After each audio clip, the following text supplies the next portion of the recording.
The Call of Cthulhu by H.P. Lovecraft. Part 3. The Madness from the Sea. If heaven ever wishes to grant me a boon, it will be the total effacing of the results of a mere chance which fixed my eye on a certain stray piece of shelf paper. It was nothing on which I would naturally have stumbled in the course of my daily round, for it was an old number of an Australian journal, the Sydney Bulletin, for April 18th, 1925. It had escaped even the cutting bureau, which had, at the time of its issuance, been avidly collecting material for my uncle's research. I had largely given over my inquiries into what Professor Engel called the Cthulhu cult, and was visiting a learned friend in Paterson, New Jersey, the curator of a local museum and a mineralogist of note. Examining one day the reserved specimens roughly set on the storage shelves in a rear room of the museum, my eye was caught by an odd picture in one of the old papers spread beneath the stones. It was the Sydney Bulletin I have mentioned, for my friend has wide affiliations in all conceivable foreign parts, and the picture was a half-tone cut of a hideous stone image, almost identical with that which Legras had found in the swamp. Eagerly clearing the sheet of its precious contents, I scanned the item in detail, and was disappointed to find it only of moderate length. What it suggested, however, was of portentous significance to my flagging quest, and I carefully tore it out for immediate action. It read as follows: Mystery derelict found at sea. Vigilant arrives with helpless armed New Zealand yacht in tow. One survivor and dead man found aboard. Tale of desperate battle and deaths at sea. Rescued seaman refuses particulars of strange experience. Odd idol found in his possession. Inquiry to follow. The Morrison Company's freighter Vigilant, bound from Valparaiso, arrived this morning at its wharf in Darling Harbour, having in tow the battled and disabled but heavily armed steam yacht Alert of Dunedin, New Zealand, which was sighted April 12th in south latitude 34 degrees 21 minutes, west longitude 152 degrees 17 minutes, with one living and one dead man aboard. The Vigilant left Valparaiso March 25th, and on April 2nd was driven considerably south of her course by exceptionally heavy storms and monster waves. On April 12th, the derelict was sighted, and though apparently deserted, was found upon boarding to contain one survivor in a half-delirious condition and one man who had evidently been dead for more than a week. The living man was clutching a horrible stone idol of unknown origin, about a foot in height, regarding whose nature authorities at Sydney University, the Royal Society, and the museum in College Street all profess complete bafflement, and which the survivor says he found in the cabin of the yacht, in a small carved shrine of common pattern. This man, after recovering his senses, told an exceedingly strange story of piracy and slaughter. He is Gustaf Johansen, a Norwegian of some intelligence, and had been second mate of the two-masted schooner Emma of Auckland, which sailed for Callao February 20th, with a complement of 11 men. The Emma, he says, was delayed and thrown widely south of her course by the great storm of March 1st, and on March 22nd, in south latitude 49 degrees 51 minutes, west longitude 128 degrees 34 minutes, encountered the Alert, manned by a queer and evil-looking crew. Being ordered peremptorily to turn back, Captain Collins refused, whereupon the strange crew began to fire savagely and without warning upon the schooner, with a peculiarly heavy battery of brass cannon, forming part of the yacht's equipment. The Emma's men showed fight, says the survivor, and though the schooner began to sink from shots beneath the waterline, they managed to heave alongside their enemy and board her, grappling with the savage crew on the yacht's deck, and being forced to kill them all, the number being slightly superior, because of their particularly abhorrent and desperate, though rather clumsy, mode of fighting.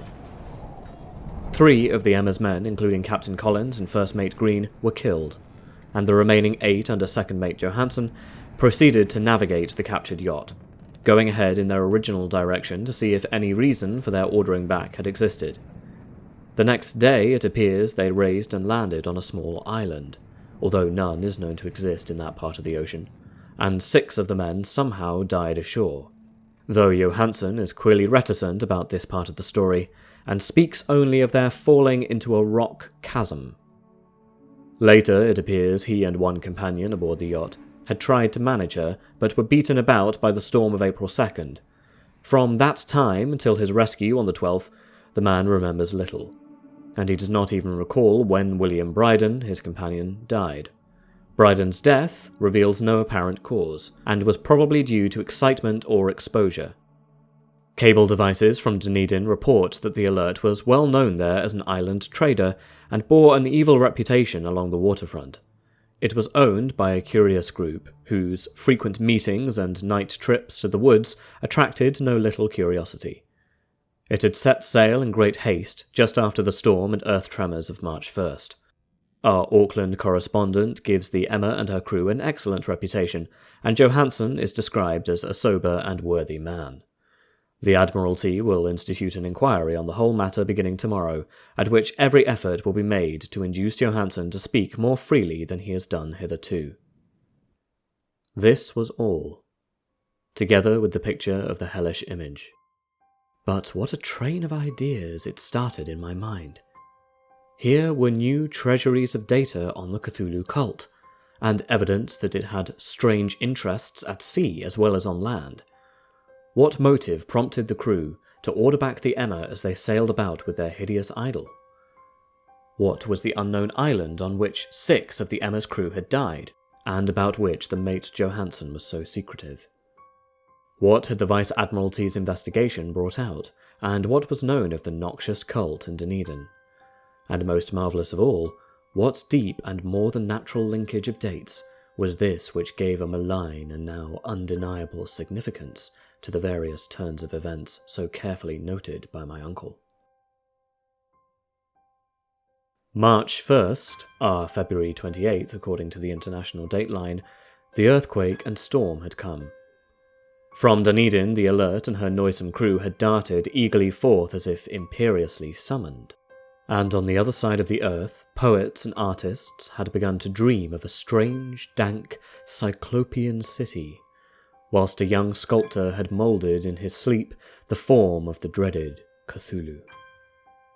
March 23rd, the crew of the Emma landed on an unknown island and left 6 men dead. And on that date the dreams of sensitive men assumed a heightened vividness and darkened with dread of a giant monster's malign pursuit, whilst an architect had gone mad and a sculptor had lapsed suddenly into delirium.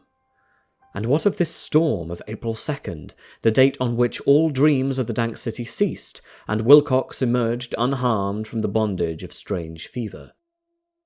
What of all this, and of those hints of old Castro about the sunken, star-born old ones, and their coming reign, their faithful cult, and their mastery of dreams? Was I tottering on the brink of cosmic horrors beyond man's power to bear? If so, they must be horrors of the mind alone, for in some way the 2nd of April had put a stop to whatever monstrous menace had begun its siege on mankind's soul. That evening, after a day of hurried cabling and arranging, I bade my host adieu and took a train for San Francisco. In less than a month I was in Dunedin, where, however, I found that little was known of the strange cult members who had lingered in the old sea taverns. Waterfront scum was far too common for special mention, though there was vague talk about one inland trip these outcasts had made, during which faint drumming and red flame were noted on the distant hills. In Auckland I learned that Johansen had returned with yellow hair turned white, after a perfunctory and inconclusive questioning at Sydney, and had thereafter sold his cottage in West Street and sailed with his wife to his home in Oslo. Of his stirring experience he would tell his friends no more than he had told the Admiralty officials, and all they could do was give me his Oslo address. After that, I went to Sydney and talked profitlessly with seamen and members of the Vice Admiralty Court. I saw the Alert, now sold and in commercial use, at Circular Quay in Sydney Cove, but gained nothing from its non-committal bulk. The crouching image with its cuttlefish head, dragon body, scaly wings and hieroglyphed pedestal was preserved in the museum at Hyde Park, and I studied it long and well, finding it a thing of balefully exquisite workmanship, and with the same utter mystery, terrible antiquity, and unearthly strangeness of material which I had noted in Legrasse's smaller specimen. Geologists, the curator told me, had found it a monstrous puzzle, for they vowed that the world held no rock like it. Then I thought with a shudder of what old Castro had told Legrasse about the primal Great Ones. They had come from the stars and had brought their images with them. Shaken with such a mental revolution as I had never before known, I now resolved to visit Mate Johansen in Oslo. Sailing for London, I re-embarked at once for the Norwegian capital, and one autumn day landed at the trim wharves in the shadow of the Egeberg. Johansen's address, I discovered, lay in the old town of King Harald Hardrada, which kept alive the name of Oslo during all the centuries that the greater city masqueraded as Christiana. I made the brief trip by taxicab and knocked with palpitant heart at the door of a neat and ancient building with plastered front.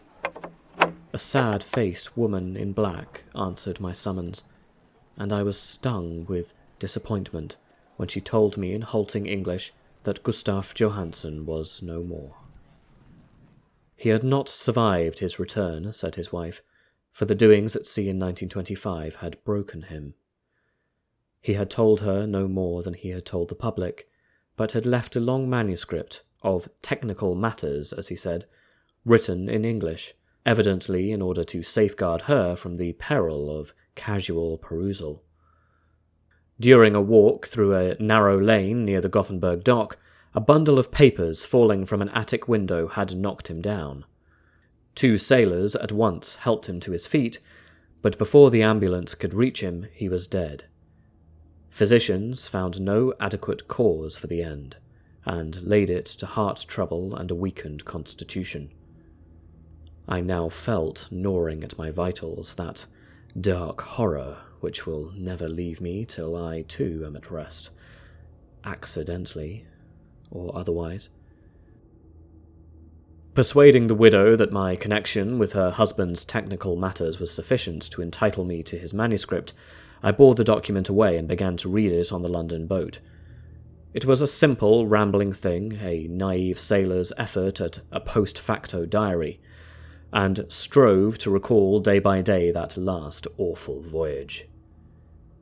I cannot attempt to transcribe it verbatim in all its cloudiness and redundance, but I will tell it just enough to show why the sound of the water against the vessel's sides became so unendurable to me that I stopped my ears with cotton. Johansen, thank God, did not know quite all, even though he saw the city and the thing.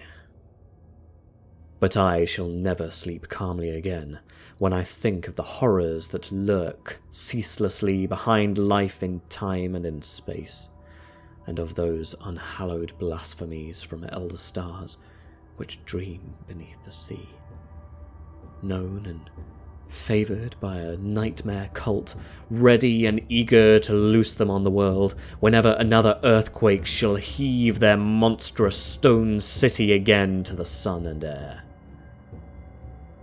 Johansen's voyage had begun just as he told it to the Vice Admiralty. The Emma in ballast had cleared Auckland on February 20th, and had felt the full force of that earthquake-born tempest which must have heaved up from the sea bottom the horrors that filled men's dreams. Once more under control, the ship was making good progress when held up by the Alert on March 22nd, and I could feel the mate's regret as he wrote of her bombardment and sinking. Of the cult fiends on the alert he speaks with significant horror. There was some peculiarly abominable quality about them, and Johansen shows ingenuous wonder at the charge of ruthlessness brought against his party during the proceedings of the court inquiry. Then, driven ahead by curiosity in their captured yacht under Johansen's command, the men sight a great stone pillar sticking out of the sea, and in south latitude 47 degrees 9 minutes, west longitude 126 degrees 43 minutes, come upon a coastline of mingled mud, ooze, and weedy cyclopean masonry, which can be nothing less than the tangible substance of Earth's supreme terror, the nightmare corpse city of Rillier, that was built in measureless eons behind history by the vast, loathsome shapes that seeped down from the dark stars. There lay great Cthulhu and his hordes, hidden in green slimy vaults, and sending out at last after cycles incalculable the thoughts that spread fear to the dreams of the sensitive, and called imperiously to the faithful to come on a pilgrimage of liberation and restoration. All this Johansen did not suspect, but God knows, he soon saw enough. I suppose that only a single mountain-top, the hideous monolith-crowned citadel whereon great Cthulhu was buried, actually emerged from the waters. When I think of the extent of all that may be brooding down there, I almost wish to kill myself forthwith. Johansen and his men were awed by the cosmic majesty of this dripping Babylon of elder demons, and must have guessed without guidance that it was nothing of this or of any sane planet. Or at the unbelievable size of the greenish stone blocks, at the dizzying height of the great carven monolith, and at the stupefying identity of the colossal statues and bas-reliefs with the queer image found in the shrine on the alert, is poignantly visible in every line of the mate's frightened description. Without knowing what futurism is like, Johansen achieved something very close to it when he spoke of the city. For instead of describing any definite structure or building, he dwells only on broad impressions of vast angles and stone surfaces too great to belong to anything right or proper for this earth, and impious with horrible images and hieroglyphs. I mention his talk about angles because it suggests something which Wilcox had told me of his awful dreams. He had said that the geometry of the dream place he saw was abnormal, non-Euclidean, and loathsomely redolent of spheres and dimensions apart from ours. Now, an unlettered seaman felt the same thing, whilst gazing at the terrible reality. Johansen and his men landed at a slopy mud bank on this monstrous acropolis, and clambered slipperily up the Titan oozy blocks which could have been no mortal staircase. The very Son of Heaven seemed distorted when viewed through the polarizing miasma welling out from this sea-soaked perversion, and twisted menace and suspense lurked leeringly in those crazily elusive angles of carven rock where a second glance showed concavity after the first showed convexity. Something very like fright had come over all the explorers before anything more definite than rock and ooze and weed was seen. Each would have fled had he not feared the scorn of the others, and it was only half-heartedly that they searched, vainly as it proved, for some portable souvenir to bear away. It was Rodriguez who climbed up the foot of the monolith and shouted of what he had found. The rest followed him and looked curiously at the immense carven door with the now familiar squid dragon bas-relief. It was, Johansen said, like a great barn door, and they all felt that it was a door because of the ornate lintel, thresholds, and jambs around it, though they could not decide whether it lay flat like a trapdoor or slantwise like an outside cellar door. As Wilcox would have said, the geometry of the place was all wrong. One could not be sure that the sea and the ground were horizontal, hence the relative position of everything else seemed phantasmally variable. Bryden pushed at the stone in several places without result. Then Donovan felt over it delicately around the edge, pressing each point separately as he went. He climbed interminably along the grotesque stone moulding. That is, one would call it climbing if the thing was not after all horizontal. And the men wondered how any door in the universe could be so vast. Then, very softly and slowly, the acre-great panel began to give inward at the top, and they saw that it was balanced. Donovan slid or somehow propelled himself down or along the jamb and rejoined his fellows, and everyone watched the queer recession of the monstrously carven portal. In this fantasy of prismatic distortion, it moved anomalously in a diagonal way, so that all the rules of matter and perspective seemed upset.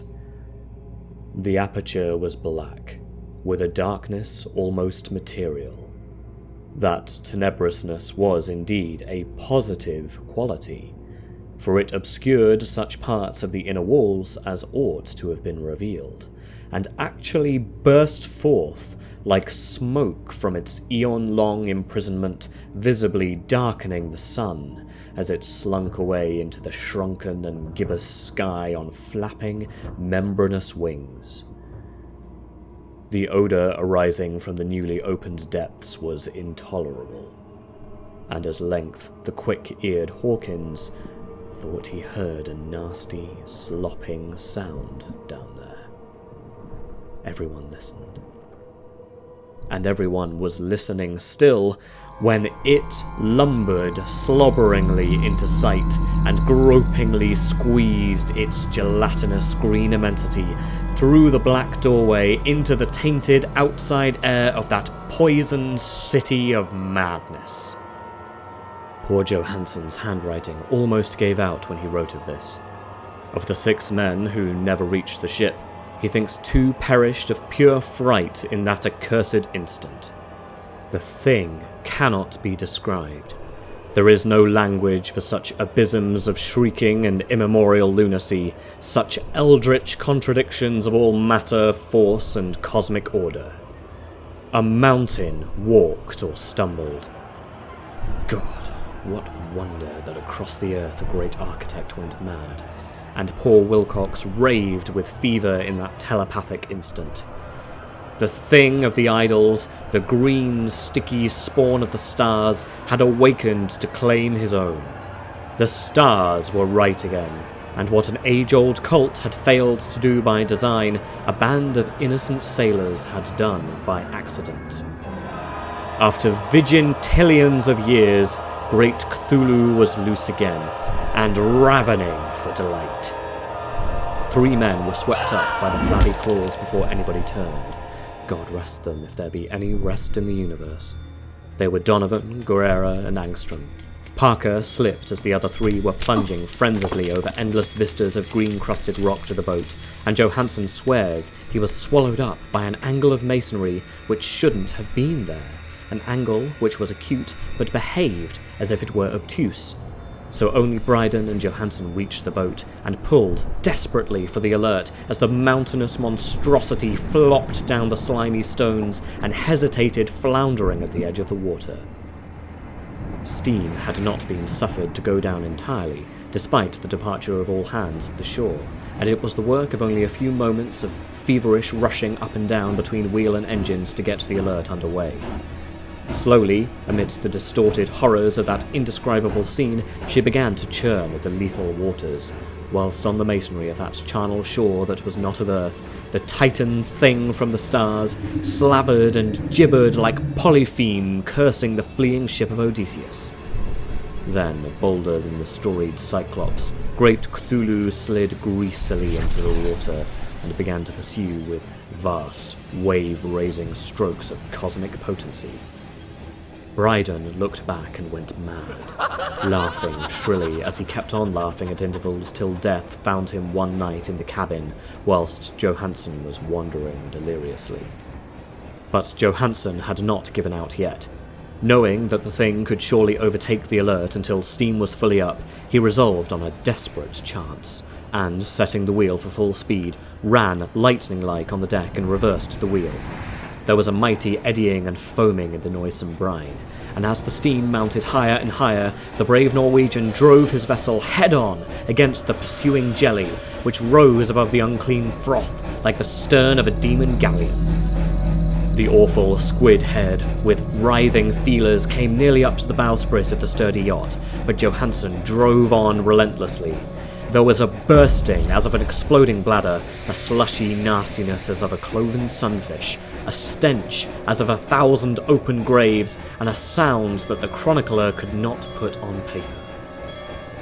For an instant the ship was befouled by an acrid and blinding green cloud, and then there was only a venomous seething astern, where, God in heaven, the scattered plasticity of that nameless sky spawn was nebulously recombining in its hateful original form, whilst its distance widened every second as the alert gained impetus from its mounting steam.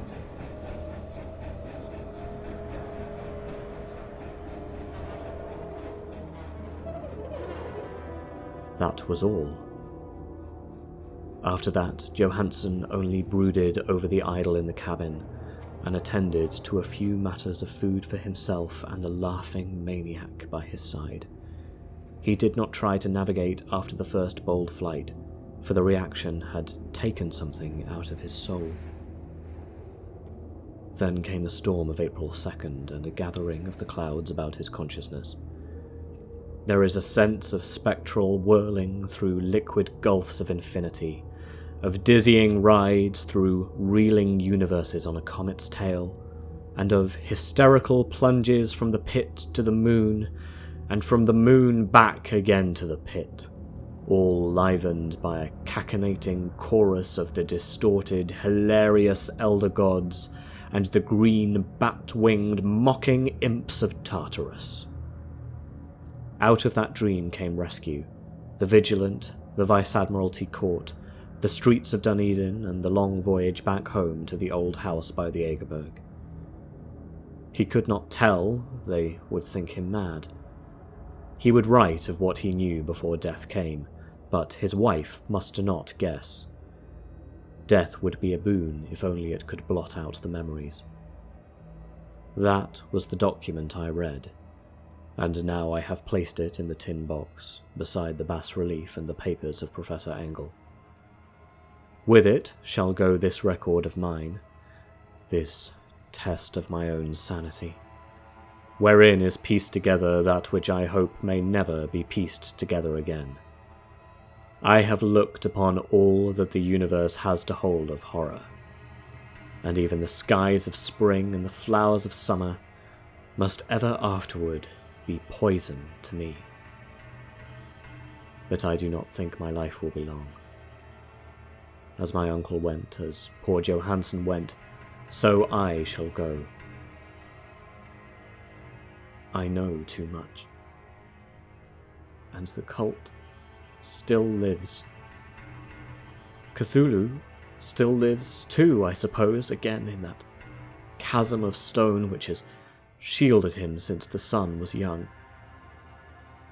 His accursed city is sunken once more, for the Vigilant sailed over the spot after the April storm. But his ministers on earth still bellow and prance and slay around idol-capped monoliths in lonely places.